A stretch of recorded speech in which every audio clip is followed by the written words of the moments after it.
I remember watching a program about a criminal report that was centered on complete bitterness and fury. The suspect was a lovely housewife who was admired by her neighbors in the gated community she and her husband lived in. The wife was gorgeous and was blessed to be able to retain her natural beauty in her mid-40s. Her husband was a 54-year-old successful and wealthy businessman who built a large construction company from the ground up.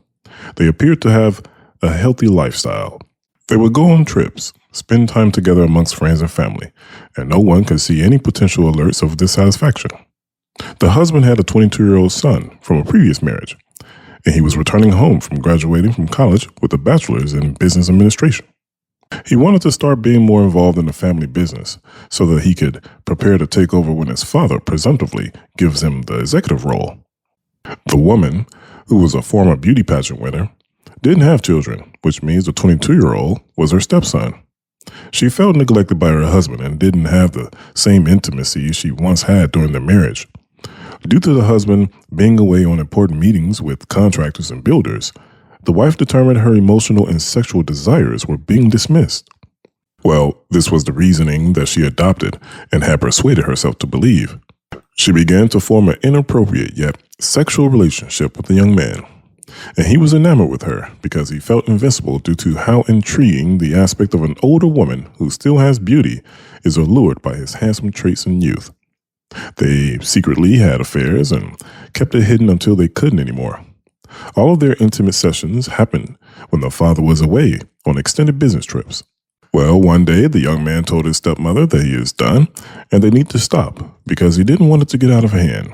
Plus, he didn't want to ruin his relationship with his father. So they ended it. But in the heart of the stepmother, she was furious. For weeks, they had no contact, and the stepson was being evasive, trying to mitigate the urges of his stepmother because she was persistent with her attempts of convincing the young man to remain as they were because she couldn't imagine not having him in her life. The woman begged the stepson to meet up with her so that they can amicably talk about departing from the secretive relationship. They met up at the house, which all three of the people were living in, and sat down in the living room on a cold winter evening by the fireplace. The ambience was set, and they conversed for a while in what felt like a cordial setting to discuss the ending of this inappropriate and filthy relationship turned into a murder. The woman couldn't contain herself with rejection, so as the young man was leaving in what he thought was an understood agreement, she grabbed the pitchfork that was used to move the burning wood in the fireplace and struck the young man in the back of the head. She reasoned that if she couldn't have him, then no one would. Laying on the ground immobile, he was confused and was dazed.